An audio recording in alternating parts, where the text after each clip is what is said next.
Okay guys, so this is my trekking bike here. It's a Trek Livestrong edition.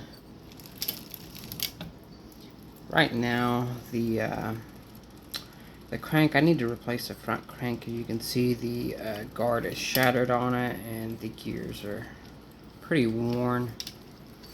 I have a replacement crank. This one right here, no affiliation with the brand. It's a bit smaller.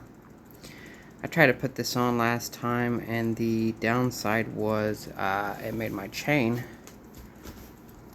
way too long. So I'm gonna try to remedy that today by taking out a few links and putting in a master link, and go from there. I like this sprocket size that I have. Unfortunately, it's just worn out. I'll have to get another one at some time. So, as I said, no affiliation to the brands, just that's where I'm at right now. So,